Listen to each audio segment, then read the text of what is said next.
de Jesús en Jerusalén.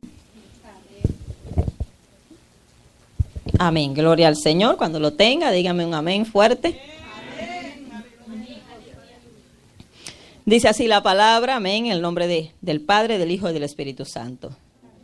Cuando se acercaron a Jerusalén y vinieron a Betfagé, al monte de los olivos, Jesús envió 2 discípulos, diciéndoles: id a la aldea que está enfrente de vosotros, y luego hallaréis una asna atada y un pollino con ella. Desatadla y traédmelos. Y si alguien os dijere algo, decid: el Señor los necesita, y luego los enviará. Todo esto aconteció para que se cumpliese lo dicho por el profeta, cuando dijo: decid a la hija de Sión, he aquí tu rey viene a ti, manso y sentado sobre un asna, sobre un pollino, hijo de animal de carga. Y los discípulos fueron e hicieron como Jesús les mandó. Y trajeron el asna y el pollino, y pusieron sobre ellos sus mantos, y él se sentó encima. Y la multitud, que era muy numerosa, tendía sus mantos en el camino, y otros cortaban ramas de los árboles y las tendían en el camino. Y la gente que iba delante y la que iba detrás aclamaba, diciendo: Hosana al Hijo de David, bendito el que viene en el nombre del Señor, Hosana en las alturas. Cuando entró él en Jerusalén, toda la ciudad se conmovió, diciendo: ¿quién es este? Y la gente decía: este es Jesús, el profeta de Nazaret de Galilea. Amén, gloria al Señor. Quiero que todos digamos el versículo 9, amén, todos juntos, dice: y la gente que iba delante y la que iba detrás aclamaba diciendo: Hosana al Hijo de David, bendito el que viene en el nombre del Señor, Hosana en las alturas. Amén, gloria al Señor. Amén, voy a hablar bajo el tema: el rey vestido de humildad. Amén. El rey vestido de humildad. Nosotros sabemos, amén, que nuestro Señor Jesucristo, antes de venir a la tierra, pues ya Él existía. Amén. Él no vino a existir cuando vino a la tierra como nosotros, que nacemos y ahí comienza nuestra vida. Pero Jesús ya existía desde el principio, ¿verdad? La palabra de Dios nos habla de su preexistencia. ¿Entendemos lo que significa eso? Que antes de venir a la tierra ya Él existía, y no solamente Él tenía vida, Él es la vida, ¿verdad? En Juan 1:1 nos dice: en el principio Él era el verbo. El verbo era con Dios y el verbo era Dios. La palabra verbo se traduce como la palabra de Dios, ¿verdad? Jesucristo es la palabra de Dios encarnada. Todo lo que Dios hace, lo hace a través de Jesús. Por eso es la persona por la cual Dios actúa. Eso es lo que significa el verbo.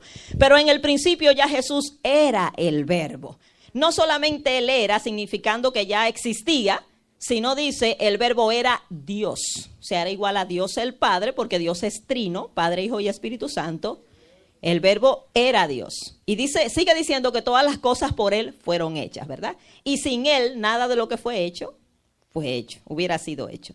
Entonces, Jesús es Dios todopoderoso. Lo era desde antes de venir al mundo y lo siguió siendo cuando vino. Y como Dios tiene poder, tiene autoridad, tiene dominio. Amén. Él es el rey del universo. Él es el que gobierna la creación. Bendito el Señor. El reino de Dios es un reino espiritual, aunque se va a manifestar físicamente en la segunda venida de Jesucristo. También es un reino universal, o sea que gobierna toda la creación y todas las criaturas. Amén. Y es un reino que no se establece por la fuerza, sino por el amor. Gloria al Señor. El Señor quiere que le sirvamos voluntariamente por amor. Y ya las escrituras desde el Antiguo Testamento declaraban que Jesús es rey. Amén. Jesús es rey. Le sirva a usted o no le sirva, Él es rey. Él es rey del universo y un día su reino se va a manifestar visiblemente en todo el mundo, en el universo, y Él va a suprimir todo dominio y toda autoridad y solamente Él reinará. Amén. Pero ya las escrituras nos hablaban de su reinado. En el Salmo 2, si usted lee conmigo el Salmo 2, versículos 6 al 8, se habla del Hijo, aquí de Jesucristo específicamente. Me encantan estos versículos. Dice así: pero yo he puesto mi rey sobre Sión, mi santo monte. Sión simboliza la ciudad de Jerusalén. Esa es la capital del reino, Jerusalén. Amén, que significa ciudad de paz, aunque no ha tenido mucha paz. Pero solamente el príncipe de paz, el rey de paz, va a traer la verdadera paz a Jerusalén cuando vuelva en su segunda venida. Y dice el Señor: yo he puesto, aquí está hablando el Padre, mi rey sobre Sión, mi santo monte. Y ahora habla el Hijo: yo publicaré el decreto, Jehová me ha dicho. Aquí se está refiriendo al Padre: mi hijo eres tú, yo te engendré hoy. Pídeme y te daré por herencia a las naciones y como posesión tuya los confines de la tierra. O sea, el Padre le está diciendo al Hijo: pídeme y te daré por herencia a las naciones. Las naciones son de Cristo, son posesión de Él. Y nosotros tenemos que pedir las naciones para Cristo. Es repitiendo lo que el Padre ya le dijo al Hijo: pídeme y te daré por herencia a las naciones. Él es el rey de las naciones, Él es el rey del mundo. De Jehová es la tierra y su plenitud, el mundo y los que en él habitan, porque Él la fundó sobre los mares y la firmó sobre los ríos. Amén. Y se le llama a Él el rey de gloria. Dice: ¿quién es este rey de gloria? Jehová el fuerte y valiente, Jehová el poderoso en batalla. Así se le llama a nuestro rey. Isaías 9:6 nos dice: porque un niño nos es nacido, hablando de Jesús, que iba a nacer como un niño normal, hijo nos es dado, y el principado sobre su hombro. O sea, que este niño que iba a nacer era un príncipe.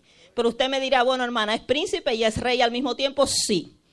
Príncipe con relación al Padre. Como hijo de Dios, Él es príncipe, pero rey con relación a nosotros. Amén. Sobre nosotros Él es rey, pero para el Padre Él es el príncipe. Gloria al Señor. Y dice: y se llamará su nombre admirable, o sea, digno de admiración. Consejero, consejero es aquel que le da instrucciones de cómo usted guiar su vida, y Él las puede dar. Dios fuerte, se le llama Jesús, Dios fuerte, o sea, Él es Dios y es fuerte. Padre eterno, con relación a nosotros Él es Padre, con relación al Padre Él es Hijo, no se me confunda, pero Él es Padre eterno para nosotros. Príncipe de paz. Con relación al Padre, Él es príncipe. Él es el príncipe que traerá la verdadera paz al mundo, porque no hay paz en la tierra. Dice: no hay paz para los impíos. Mientras los hombres no busquen al dador de la paz, nunca va a haber paz. Isaías 33:22 dice: porque Jehová es nuestro juez. Si usted ha leído la palabra, en Hechos 10:42 dice que a Jesús el Padre lo designó como juez de toda la tierra. Ahí se está refiriendo al Hijo. Porque Jehová es un título de la Trinidad, que significa el gran yo soy. Amén. Porque Jehová es nuestro juez. ¿Quién es nuestro juez? Según Hechos 10:42, que Dios el Padre constituyó al Hijo como juez de todo el mundo. Imagínense. Y sigue diciendo: Jehová es nuestro legislador. Legislador es el que hace las leyes. Nuestro Dios es el que hace las leyes, no nosotros. Jehová es nuestro rey. Él mismo nos salvará. ¿Quién nos salva a nosotros? Jesucristo, ¿verdad? Entonces está hablando que Jesús es rey desde el Antiguo Testamento. Fíjese, Jesús es Dios y era rey desde antes de venir a la tierra. Esas eran sus posiciones por naturaleza. Pero Él se hizo siervo. Él escogió voluntariamente hacerse siervo. O sea, que esa posición de siervo la escogió Él porque quiso. Él no era siervo, Él era Dios y es rey. Pero siendo lo que Él era, escogió voluntariamente ser un siervo, ser un esclavo. Amén. Ponerse a merced de sus criaturas, siendo quien era tan grande. Por eso le puse a este mensaje: el rey vestido de humildad. No hay otro rey como Jesús. La mayoría de los reyes, o no diría la mayoría, todos los reyes humanos quieren que sus súbditos mueran por ellos. Pero nuestro rey eterno, nuestro rey poderoso murió por sus súbditos. Oiga, qué diferencia. Él dio su vida en rescate por nosotros, no nosotros por Él. Entonces no hay otro rey como Jesús. Y qué bonito es servirle a un rey así, ¿eh? No sé si usted se siente orgulloso. Eso es un orgullo bueno. Amén. Alábese en esto el que se hubiere de alabar, en entenderme y conocerme. Si podemos tener orgullo es en conocer al Señor, es en servirle al Señor. Qué orgullo tan grande, hermano, servirle al Señor. Gloria a Jesús. Entonces nuestro rey es tremendo. Él escogió vestirse de humildad. Y cuando Él sabía que se le acercaba el tiempo de su muerte, porque Jesús en su primera venida no vino como rey, vino como siervo. Él no vino a reinar, vino a morir. Mire la diferencia. Porque Jesús venía 2 veces a la tierra. Eso era lo que los judíos no entendían. Ellos esperaban que en su primera venida iba a venir un conquistador, pero no, ahí venía como siervo. Ahora en su segunda venida ya no viene vestido de humildad, viene vestido de majestad. Eso sí es tremendo. Pero ahora vino como siervo. Ellos no entendían que era el siervo sufriente del cual profetizó el profeta Isaías en Isaías 53. que dice que le veremos inatractivo para que le deseemos, que fue despreciado, desfigurado de entre los hombres. Se acercaba la muerte de Cristo. En su tiempo de ministerio, que fueron 3 años y medio, Jesús evitaba la publicidad. A Jesús no le gustaba mucho, incluso cuando él sanaba a alguien, ¿verdad? No digas nada, porque el Señor no quería que la gente lo siguiera por los motivos equivocados o que buscaran solo sus favores, sino que reconocieran por la palabra que él predicaba que él era el Hijo de Dios, ¿verdad? Y él evitaba la publicidad, muy diferente a nosotros, ¿verdad? Pero cuando se acercaba su muerte, había una profecía que tenía que cumplirse en Zacarías 9:9. Tenía que cumplirse esa profecía acerca del rey, que él iba a entrar como rey a la ciudad de Jerusalén, siendo proclamado como el Mesías rey. Pero siempre vestido de humildad, no a la manera de los hombres, sino a la manera de Dios, como Dios el Padre es humilde. El Señor me encanta por eso, es tan humilde.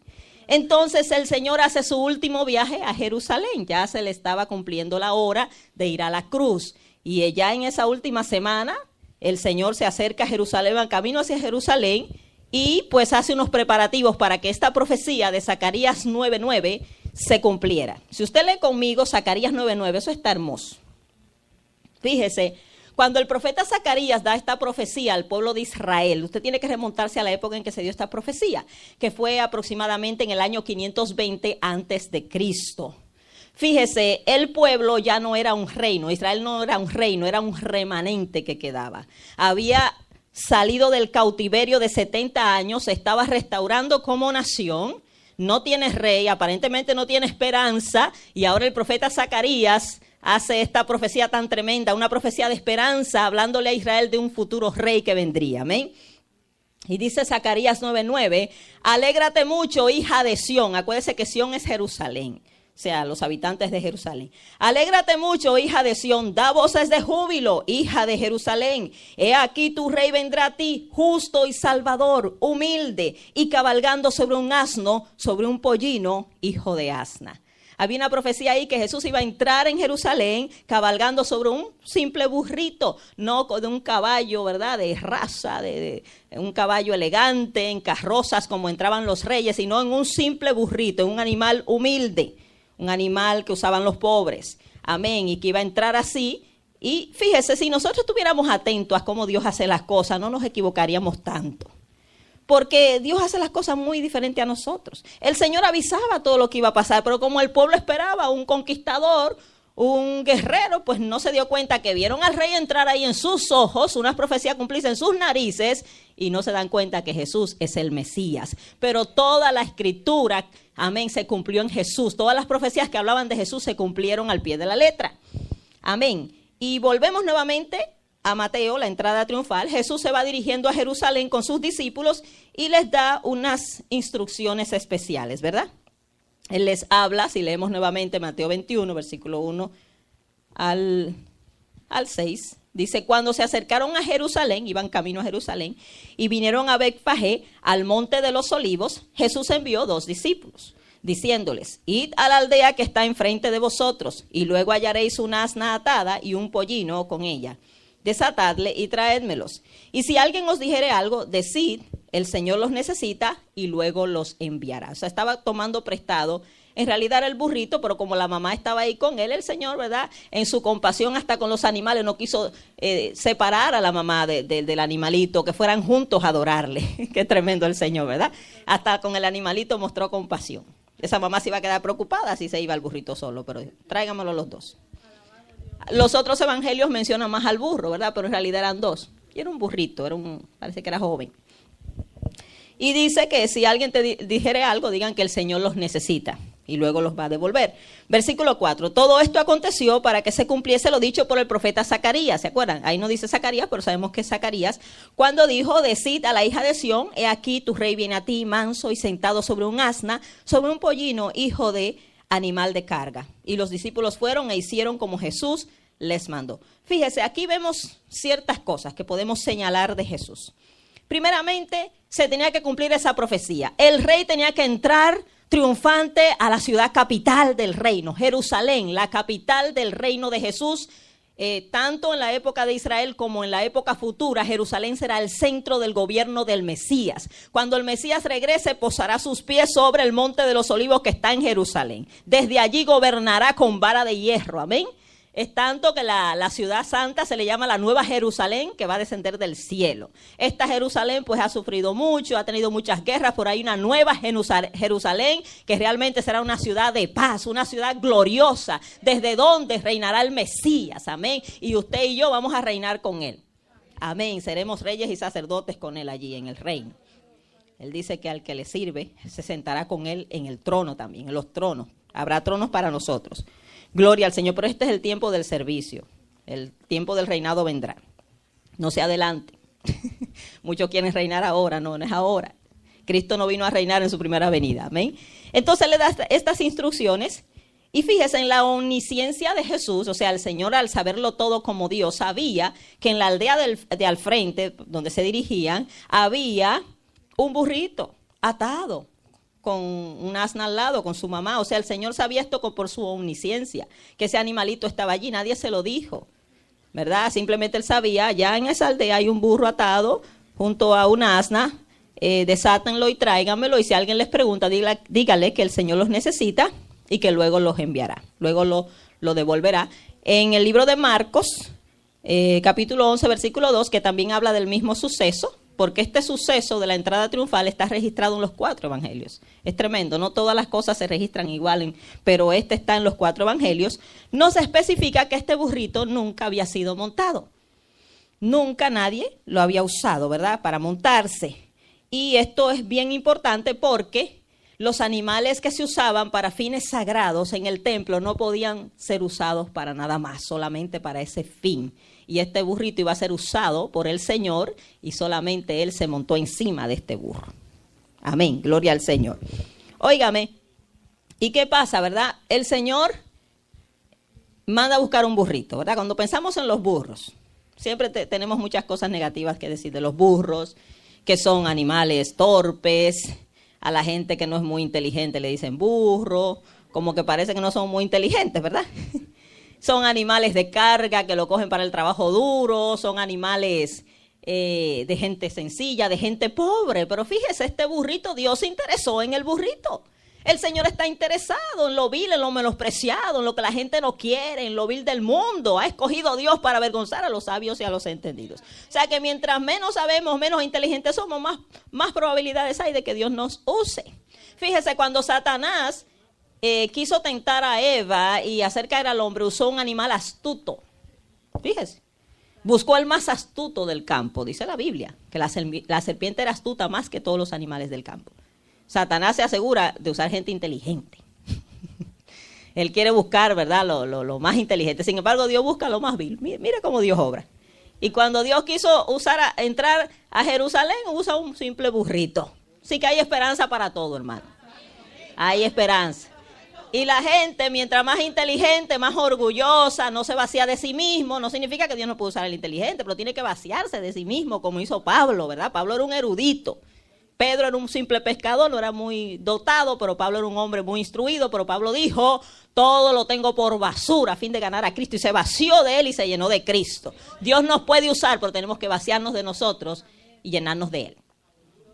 Y en una ocasión le preguntaron a una hermanita que Dios usaba mucho, le dijeron, oiga, ¿y usted no se enorgullece de que digan tantas cosas lindas de usted? Y ella dijo, bueno, yo me comparo al burrito que usó Jesús al entrar a Jerusalén. ¿Usted cree que por alguna razón el burrito pensaría que todo lo que se decía era por él? ¿O por la persona que llevaba montada? ¿Pensaría el burrito que esas aclamaciones de Hosana eran para él o eran para el que cargaba encima? Entonces nunca podemos pensar que las alabanzas son para nosotros, sino al que está en nosotros. Y el día que lo pensemos, entonces sí estamos actuando muy neciamente. Pero ella dijo, a mí me mantiene humilde el saber que no soy yo, que es el que está conmigo. Y que yo soy como un simple burrito sobre el cual el Señor está. Así somos todos, hermanos. Pero Dios ha tenido misericordia, ¿verdad? Gloria al Señor. Y fíjese, y el Señor dijo, si alguien les pregunta, ¿qué van a hacer con el burro? Digan que el Señor lo necesita y luego lo enviará.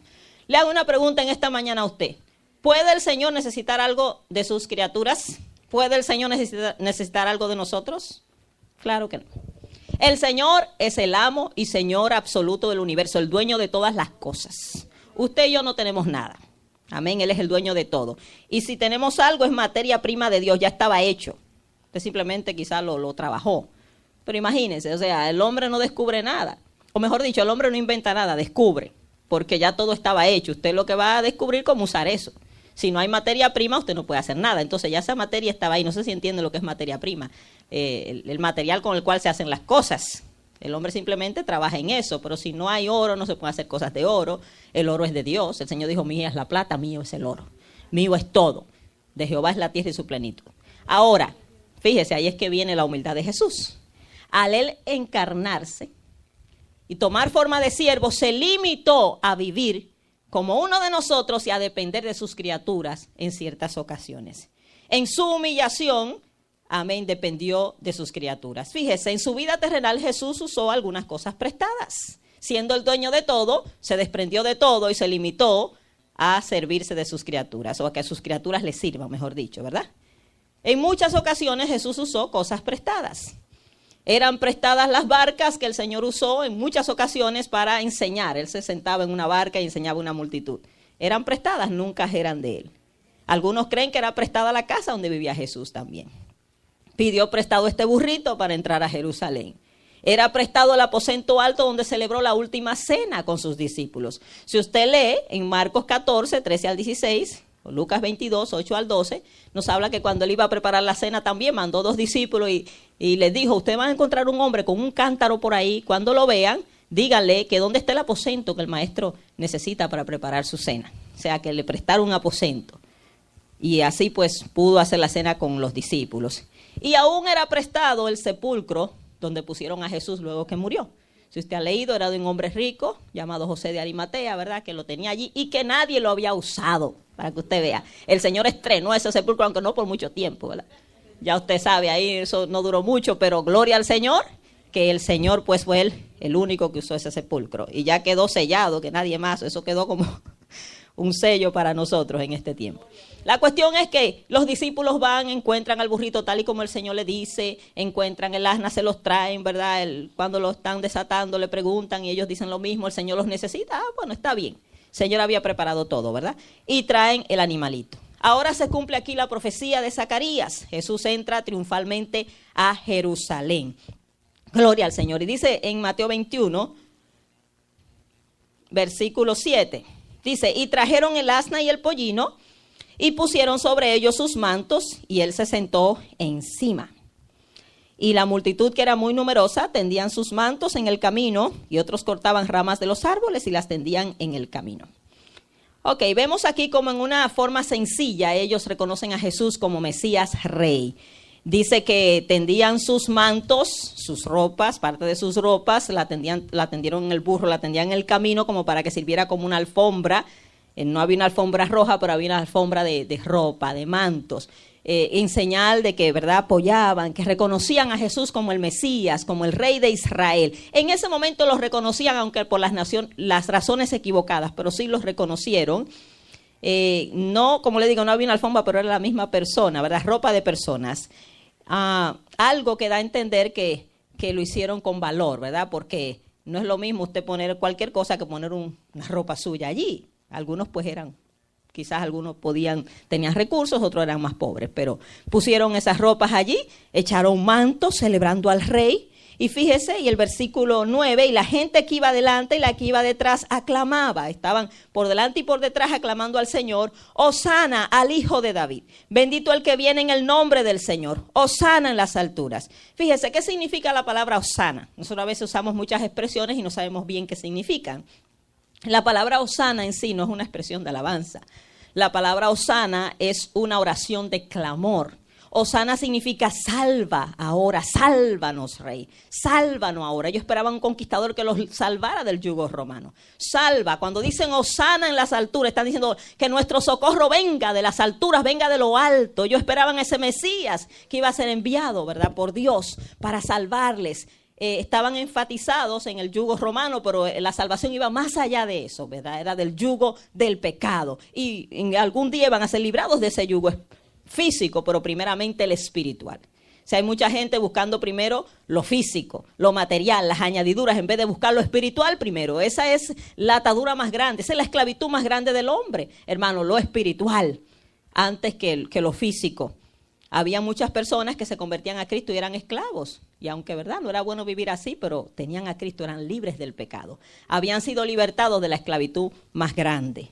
Entonces ellos están diciendo, sálvanos, Señor, sana desde lo alto, que venga el socorro de lo alto. Y reconocen, ¿verdad?, que Jesús viene en el nombre del Señor, reconoce que es el Hijo de David a quien le pertenece el trono.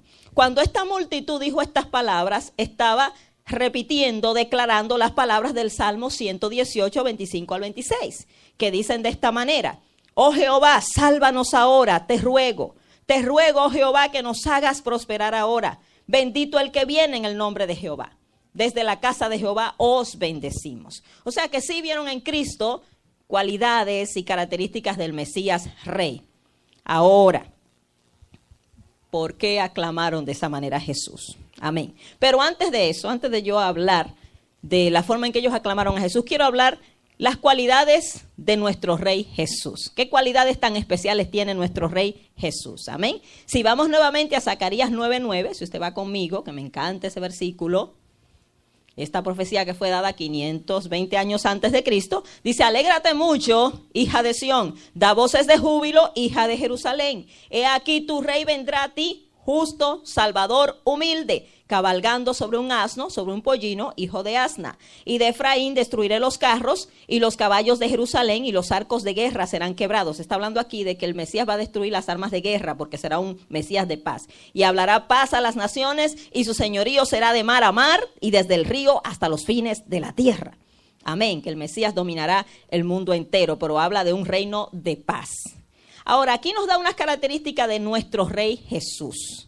Y yo les explicaba el domingo pasado, ¿verdad?, si se acuerda, acerca de la humillación de Cristo, de cómo Él, siendo Dios, se hizo hombre, y no solamente hombre, se hizo esclavo. Y no solamente se hizo esclavo, sino que sufrió la muerte más terrible, vergonzosa, sufriente de esa época, la muerte de cruz, ¿verdad? Vamos a ver más características que hacen del Señor una persona tan digna de admirar y de amar, hermano. Es para que usted se enamore cada vez más de Cristo. ¿Cómo no amarle?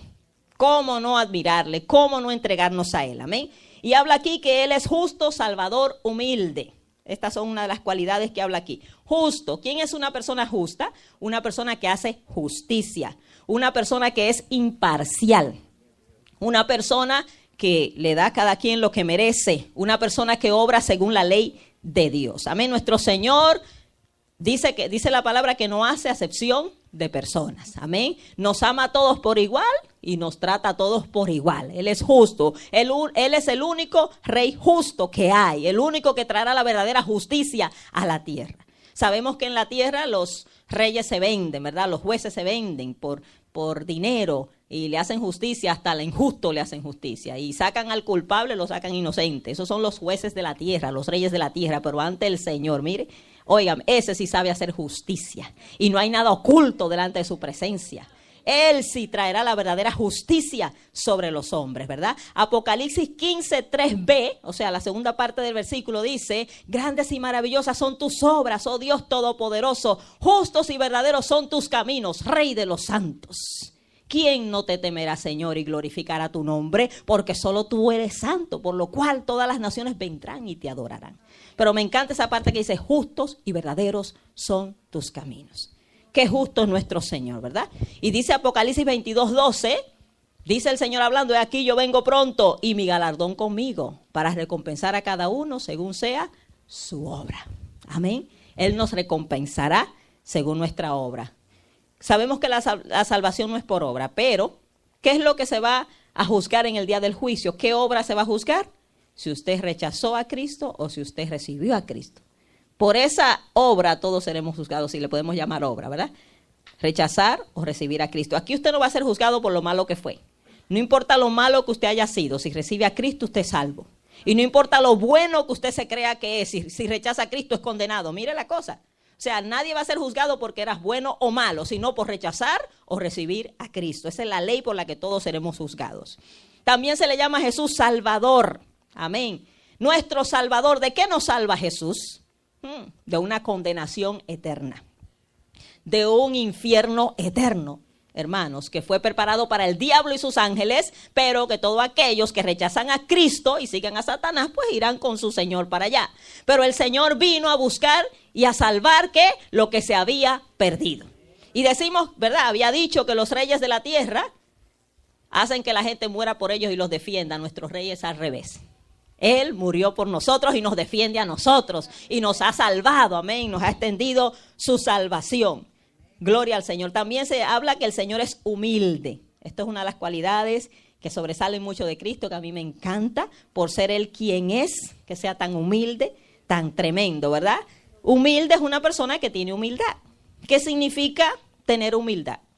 Humildad es reconocer nuestra pequeñez, nuestra bajeza y nuestras limitaciones. Como humanos somos pequeños, somos bajos y somos limitados. Amén. Lo sabemos. El ser humano, por grande que se crea, está limitado con la muerte. Delante de esa no hay grande.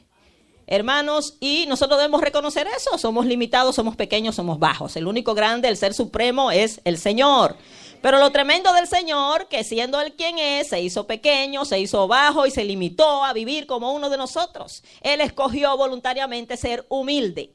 Amén. Y escojamos nosotros la humildad porque nos conviene. Gloria al Señor. Él escogió ser humilde y hablábamos en Filipenses 2, 5 al 8 que dice, haya pues en vosotros este sentir que hubo también en Cristo Jesús, el cual siendo en forma de Dios, siendo quien era, no estimó el ser igual a Dios como cosa que aferrarse, no se aferró a que Él era Dios, sino que se despojó a sí mismo, tomando forma de siervo, hecho semejante a los hombres, y estando en la condición de hombre, se humilló a sí mismo, haciéndose obediente hasta la muerte y muerte de cruz. Y después de su humillación, pues viene su exaltación, ¿verdad? Que también Dios lo exalta hasta lo sumo y le da un nombre que es sobre todo nombre. Pero no hay nadie como Jesús, no hay nadie que se haya humillado como Jesús. Por más que nosotros creemos que nos humillan o nos humillamos, nunca vamos a humillarnos de la manera que Jesús lo hizo. Porque Él sí dejó cosas valiosas. Él dejó el cielo, Él dejó su trono de gloria. Él se despojó de su gloria para hacerse como una de sus criaturas. Él es el rey humilde, Él es justo, salvador, humilde. La Biblia le llama príncipe de paz, rey de paz, aquel que trae la verdadera paz al corazón del hombre, paz con Dios y paz con los hombres. Amén. Juan 14, 27, Jesucristo hablando dijo, mi paz os dejo, mi paz os doy. Yo no la doy como el mundo la da. No se turbe vuestro corazón ni tenga miedo. Esa paz de Cristo es extendida a nosotros, ¿verdad? Gloria al Señor. También Jesús es el rey soberano. ¿Qué significa la palabra soberano? Que posee la autoridad suprema del universo. Que no hay otro por encima de Él. Por eso se le llama el Altísimo. Él posee la autoridad suprema del universo. Fíjese, Satanás tiene cierto poder, pero Jesús tiene todo el poder. En Mateo 18, luego que Jesús se levanta, Mateo 28, 18, cuando Jesús se levanta victoriosamente de la tumba, ¿verdad? El Cristo resucitado dijo, toda potestad me ha sido dada en los cielos y en la tierra. Por tanto, vayan en mi nombre. Tiene autoridad para enviarnos porque tiene todo poder. Él es la autoridad suprema del universo. Y también Jesús tiene un rey eterno, es un rey eterno. ¿Qué significa eterno? Que no tiene principio ni fin. Usted y yo vamos a vivir en la eternidad, pero tuvimos un principio. Pero Jesús es eterno, no tiene principio ni fin.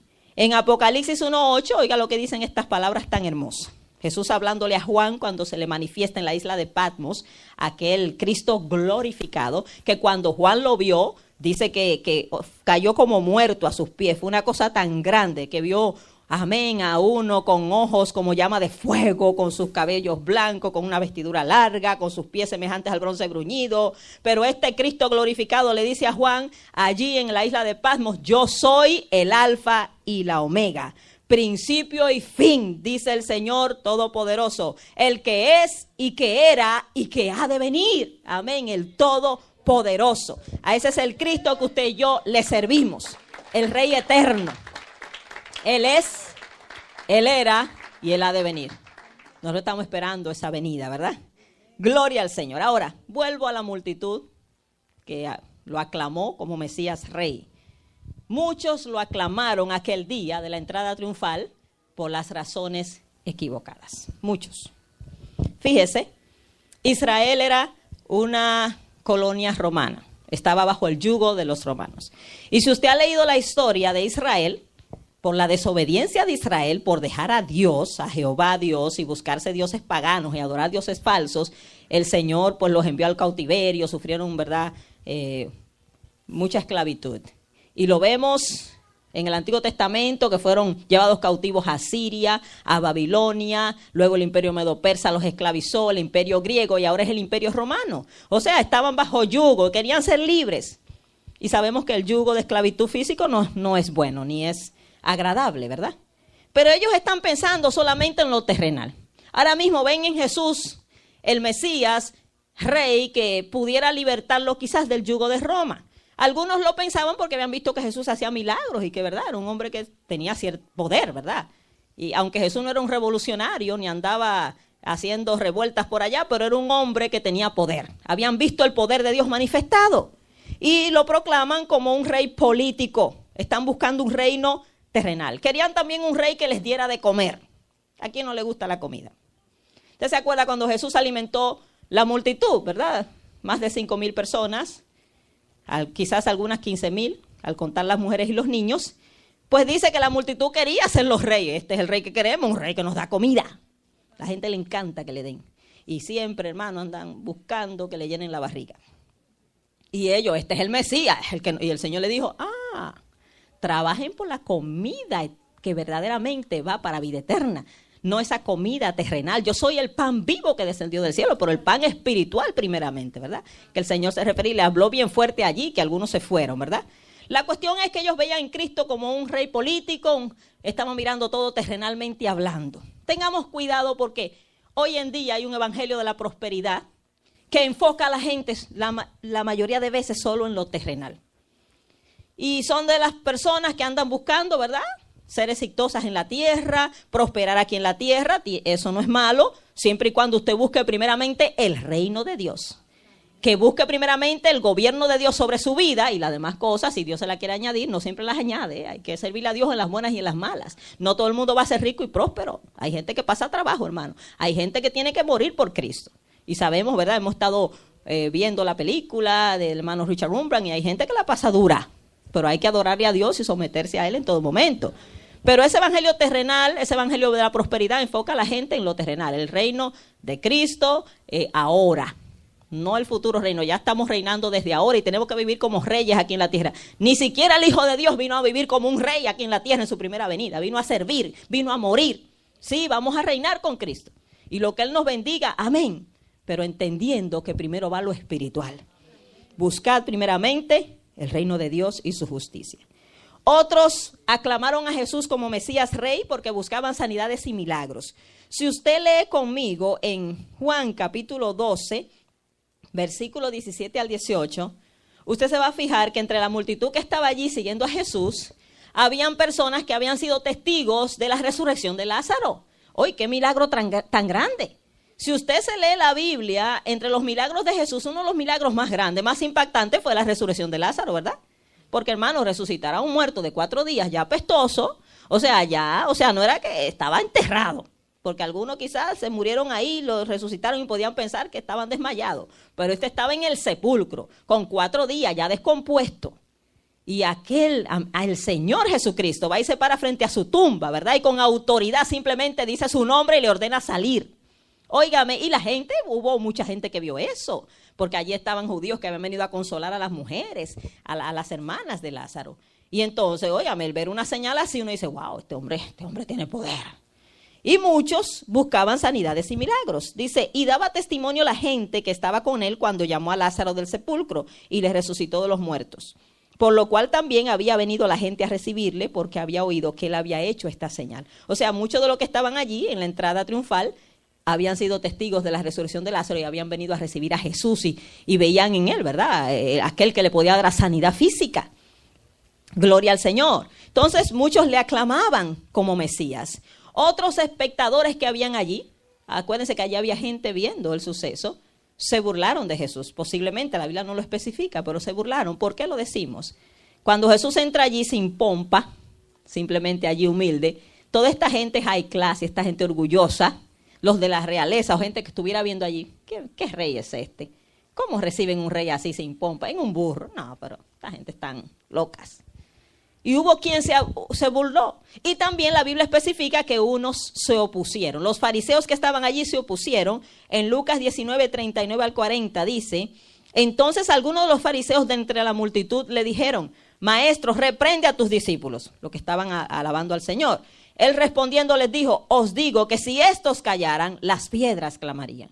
O sea, querían parar a la multitud. Calla esa gente. ¿Qué revuelta es esta? ¿Qué desorden es este? Y dijo: no, hay momentos que Dios quiere que se le adore. Hay momentos que Dios quiere que usted le exprese su amor. Hay momentos que Dios quiere que usted se derrame ante Él. Como cuando aquella mujer trajo aquel perfume, ¿verdad? Que dijo Judas: uy, pero esto pudo haberse vendido y dado a los pobres. No, déjala. Yo quiero que me demuestre su adoración. Yo quiero que me demuestre su amor. Y era necesario que eso sucediera. Y aunque ahí muchos adoraron de la boca para afuera, hubo gente que adoró, ¿verdad?, con sinceridad al Señor. Aunque muy pocos creyeron realmente en Él. Ni siquiera sus discípulos entendieron bien esto. Dice en Juan 12, 15 al 16... cuando el Señor habla estas cosas, que dice: no temas, hija de Sión, y aquí tu rey viene montado sobre un pollino de asna. Dice: estas cosas no las entendieron sus discípulos al principio, pero cuando Jesús fue glorificado, entonces se acordaron de que estas cosas estaban escritas acerca de Él y de que se las había dicho, se las habían hecho. Amén. Es bien importante, hermanos, estar pendientes a las Escrituras. Fíjese, ¿qué me llama la atención aquí? Allí habían fariseos, allí había gente de todas clases. Jesucristo estaba entrando a Jerusalén cumpliendo una profecía dicha por Zacarías 9:9, donde habían allí eruditos de la Biblia, escribas y fariseos, viendo eso, que se supone que conocían las Escrituras, y Jesús entra, pero no los reconocen, no ven que se está cumpliendo en Él esta profecía. Es muy importante que usted y yo estemos pendientes a las profecías. Amén, que el Señor no obre delante de nuestros ojos y nosotros no lo podamos ver. Fíjese, luego que Jesús es recibido allí con todas esas exclamaciones: hosana en las alturas, bendito el que viene en el nombre del Señor. Jesús, hermanos, miró a todos lados. ¿Y sabe lo que hizo Jesús? Lloró. En Mateo no lo dice, pero si usted se va a Lucas conmigo, que narra el mismo suceso, Lucas nos da unos detalles más. Lucas 19, 41 al 44. ¿Por qué lloró Jesús?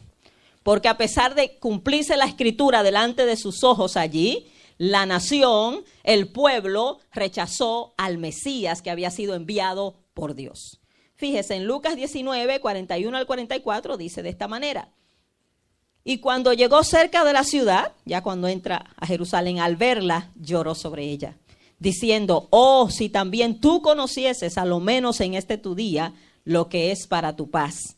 Mas ahora están encubiertos de tus ojos, o sea, estás cegada, no puedes entender quién es el que trae paz, la verdadera paz. Porque vendrán días sobre ti cuando tus enemigos te rodearán con vallado y te sitiarán y por todas partes te estrecharán o te reducirán y te derribarán a tierra y a tus hijos dentro de ti, y no dejarán en ti piedra sobre piedra, por cuanto no conociste el tiempo de tu visitación. No estaban pendientes a las Escrituras, no conocieron el tiempo de la visitación de Dios sobre la nación. Hermanos, y es bien trágico, es bien grave rechazar al Mesías. La gente hoy en día lo toma muy a la ligera. Si usted no le sirve a Cristo, lo está rechazando. Si usted no lo acepta, lo rechaza. Hay gente que cree que para rechazar a Cristo hay que decirlo con la boca. No, aquí lo que habla son nuestros hechos. Si usted no le recibe, si usted no lo confiesa como Señor y Salvador, lo está rechazando. Y oiga lo que le venía a la nación. Si usted sabe la historia, en el año 70 de la era cristiana, Jerusalén fue destruida por los romanos. Y allí los judíos fueron dispersos a todas las naciones. ¿Por qué? Porque rechazaron al Hijo de Dios, al Mesías Rey, que estaban viendo allí, cumpliendo una escritura, sin embargo no reconocieron. Sus ojos estaban velados. ¿Cuánta gente con los ojos velados hoy en día, viendo la escritura cumplirse a diestra y siniestra, viendo las señales? Hablábamos de Israel, como Dios está restaurando a Israel, que es una señal de este tiempo, hermanos. Y muchos hermanos están como oídos. Oyen y oyen, pero no actúan. Y muchos dicen creer, pero actúan como si no creyeran. Hermanos, abramos nuestros ojos. Las Escrituras se están cumpliendo ante nuestros ojos. Ya pronto se acerca nuestro Señor, ¿verdad? Y quiero ya ir terminando y voy a hablar de lo contrario aquí, de una persona que sí creyó en el Rey Jesús. Amén. Y creyó en un momento donde era difícil creer, pero creyó en Él. ¿Quién fue este? el ladrón arrepentido. ¿Se acuerdan de los dos ladrones? Amén, que pusieron a Jesús en el medio de dos ladrones, que también fue un cumplimiento de la escritura que dice que iba a ser crucificado entre malhechores. Aquel santo, el que nunca pecó ni hubo engaño en su boca, fue crucificado entre dos malhechores, dos ladrones. No había uno bueno y uno malo, simplemente hubo uno que se arrepintió, porque los ladrones no son buenos. Pero uno se arrepintió. Fíjese, era difícil creer en un momento como ese. ¿Por qué? Porque Jesús está allí muriendo como ellos, ¿verdad?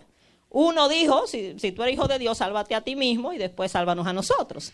Pero lo que dijo este ladrón, o este ex ladrón, lo que dijo este hombre evidencia su fe. ¿En qué sentido, verdad?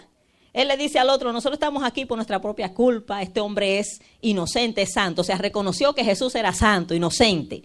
Y luego le dice al Señor, acuérdate de mí cuando vengas en tu reino. La lógica nos dice a nosotros que cuando una gente se muere, terminó su reino. Todos los reyes humanos terminan su reino al morir. Claro, ningún rey sigue reinando después que se muere. Pero este ladrón reconoce que este rey, que este hombre no era un rey humano. Él reconoce que este hombre sigue después de la muerte, que está vivo, que es Dios, que es el Señor de la vida y de la muerte. Con esa simple declaración que dijo, acuérdate de mí cuando vengas en tu reino, cuando tú vuelvas a reinar, acuérdate de mí. Fíjese, y el Señor conoce los corazones. ¿Y qué le dijo el Señor a este ladrón? No estaba hablando por hablar. O sea, el ladrón dijo las cosas de su corazón. ¿Y qué le dijo el Señor? De cierto te digo que hoy estarás conmigo en el paraíso. O sea, aquel que cree en Jesús, que Él es el Señor de la vida y de la muerte, claro que es salvo. Gloria al Señor. Y eso fue lo que le dijo Jesús a este ladrón. Y fue salvo. Qué tremendo, ¿verdad? En sus últimas ahí fue salvo. Alcanzó misericordia para todo aquel que cree. Y termino con esto. ¿Por qué razones aclamamos nosotros a Jesús hoy? ¿Verdad? Hoy en día, pues, nosotros adoramos al Señor, lo aclamamos, lo alabamos, le decimos que Él es Dios, que Él es Señor, que Él es Rey, que le amamos. ¿Por qué razones lo hacemos? La mayoría de esta gente que le aclamaron el día de la entrada triunfal no entendieron quién era Jesús ni su misión en la tierra. Lo aclamaron por las razones equivocadas. Hoy en día sucede lo mismo. Hermanos, nos reunimos a adorar a Dios, pero ¿por qué le adoramos? ¿Por qué nos reunimos? Jesús conoce las intenciones de nuestro corazón. Y Él se interesa con qué motivo decimos las cosas. Por eso en una ocasión le dijo al pueblo de Israel, ustedes de labios me honran, pero su corazón está lejos de mí. Porque lo que ustedes siguen es una tradición, mandamientos enseñados por hombre, ¿verdad? Pero ¿por qué razón nosotros aclamamos al Señor? Fíjese, podemos aclamar a Jesús como Rey y no estar sometidos a su gobierno. Podemos aclamar a Jesús como Señor y no estar rendidos a su señorío. Por eso Jesucristo dijo, no todo el que me dice, Señor, Señor, entrará en el reino de los cielos, sino solo el que hace la voluntad de mi Padre. Él conoce los corazones, Él sabe qué corazones están dispuestos a rendirse de corazón, qué corazones están dispuestos a obedecerle. Y podemos decir, tú eres mi Rey, tú eres mi Señor, pero muy lejos de obedecerle, solamente de labios. Hermanos, a nuestro Señor como Rey le debemos lealtad. ¿Sabes lo que significa la palabra lealtad? Fidelidad. Le debemos obediencia y le debemos servicio. Si decimos que Jesús es Rey, le debemos lealtad. Si decimos que Jesús es Rey, le debemos obediencia. Y si decimos que Él es Rey, debemos servicio, debemos servirle. Amén, gloria al Señor. Y termino con esto, quiero que todos vayan conmigo. Apocalipsis capítulo 19, versículos 11 al 16. Esos versículos están hermosos, están para digerirlos. Gloria al Señor. Hablaba de que Jesús vino una primera vez a la tierra, vino como siervo y vino a morir. Vino a morir por nosotros, no vino a reinar, vino a servirnos a nosotros. Pero ahora en su segunda venida, que usted y yo esperamos, ¿verdad? Este no es el arrebatamiento, esta es la segunda venida a reinar a la tierra. Jesús no viene vestido de humildad, sino de majestad. Amén. Y todos aquellos que rechazaron a Jesucristo tendrán que enfrentarse al Señor en aquel día. Y oiga cómo Juan lo describe, eso está hermoso. El apóstol Juan en el libro de Apocalipsis dice así: entonces vi el cielo abierto y he aquí un caballo blanco. Ahora viene en un caballo blanco, no viene en un burrito. Ahora no viene humilde, aunque él siempre es humilde. Y el que lo montaba se llamaba Fiel y Verdadero, y con su y con justicia juzga y pelea. Sus ojos eran como llama de fuego, y había en su cabeza muchas diademas o coronas. Y tenía un nombre escrito que ninguno conocía sino él mismo. Estaba vestido de una ropa teñida en sangre, y su nombre es el Verbo de Dios. Este es Jesús, el Verbo. Y los ejércitos celestiales, esa es la iglesia, y los ángeles y todo el que venga con él, vestidos de lino finísimo, ¿se acuerda? Y a su esposa se le ha concedido que se vista de lino fino. Y los ejércitos celestiales, vestidos de lino finísimo, blanco y limpio, le seguían en caballos blancos. De su boca sale una espada aguda, esa espada es la palabra, para herir con ella las naciones, y él las regirá con vara de hierro. Y él pisa el lagar del vino del furor y de la ira del Dios Todopoderoso. Esto significa que así como en el lagar donde se hacía el vino, que se pisoteaban las uvas, así el Señor va a pisotear a todos sus enemigos bajo sus pies y los va a dejar como uvas aplastadas. Y en su vestidura y en su muslo tiene escrito este nombre: Rey de Reyes y Señor de los Señores. Gloria al Señor. Así vuelve nuestro Rey triunfante a la tierra, a establecer su reino milenial con vara de hierro, y someterá a todos sus enemigos debajo de sus pies. Hermanos, sirvámosles voluntariamente ahora, aceptemos a nuestro Rey ahora, sirvámosles de corazón para que aquel día reinemos con él y no seamos pisoteados por Jesús. ¿Por qué? Amén. Él es la autoridad máxima del universo. Así que Dios le bendiga en este día y examinemos nuestro corazón, reflexionemos por qué razón le adoramos y le proclamamos como Rey. ¿Lo hacemos con la intención de realmente servirle? ¿Lo hacemos con la intención de realmente someternos a él y a su gobierno? ¿O lo hacemos de labios, como el Señor le dijo a aquel pueblo? Dios nos ayude, hermanos, a adorarle en espíritu y en verdad. Amén. Póngase de pie en este día. Le damos gracias al Señor por esta palabra bendita.